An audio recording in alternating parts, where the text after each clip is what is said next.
સુરતના સારોલીમાં મેટ્રોની કામગીરીમાં ભંગાણના એંધાણ. સારોલી રોડ પર બ્રિજનો સ્પાન નમ્યો, રસ્તો બંધ. સુરતમાં છેલ્લા ઘણા સમયથી મેટ્રોની કામગીરી પૂરજોશમાં ચાલી રહી છે, ત્યારે મેટ્રોની કામગીરી દરમિયાન મોટી દુર્ઘટના રહી ગઈ હતી. સારોલી રોડ પર મેટ્રોની કામગીરી દરમિયાન બ્રિજનો સ્પાન નમ્યો હતો, જેના કારણે અફરાતફરી મચી જતા રસ્તો બંધ કરવાની ફરજ પડી હતી. અધિકારીઓ પહોંચ્યા. મેટ્રો જે સ્પાન નમી ગયો છે ત્યાં હવે અધિકારીઓનો કાફલો પહોંચી રહ્યો છે.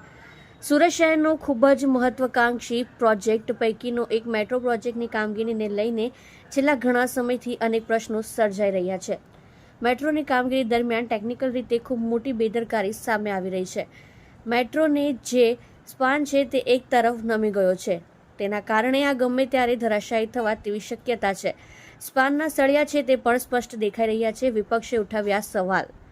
મેટ્રોની કામગીરી દરમિયાન બ્રિજનો સ્પાન નમતા આમ આદમી પાર્ટીના નેતા અને સુરત મહાનગરપાલિકાના વિપક્ષના નેતા પાયલ સાકરિયાએ કહ્યું કે કરોડોના ખર્ચે કામગીરી ચાલી રહી છે, ત્યારે હલકી ગુણવત્તાવાળું મટીરીયલ વાપરવામાં આવતું હોવાના કારણે આ પ્રકારની સ્થિતિ સર્જાય છે.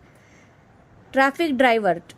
સારોલી પોલીસ સ્ટેશનના PISR વેકરિયાએ કહ્યું કે મેટ્રોના અધિકારીઓએ જાણ કરતા પોલીસ કાફલો ઘટના સ્થળે પહોંચ્યો છે. સુરતથી કડોદરા તરફનો રસ્તો બંધ કરી ટ્રાફિક પૂર્ણા તરફ ડાયવર્ટ કરાયો છે. મેટ્રોની કામગીરી દરમિયાન સ્પાનમાં ટેકનિકલી ખામી થઈ હોવાની ચર્ચા છે.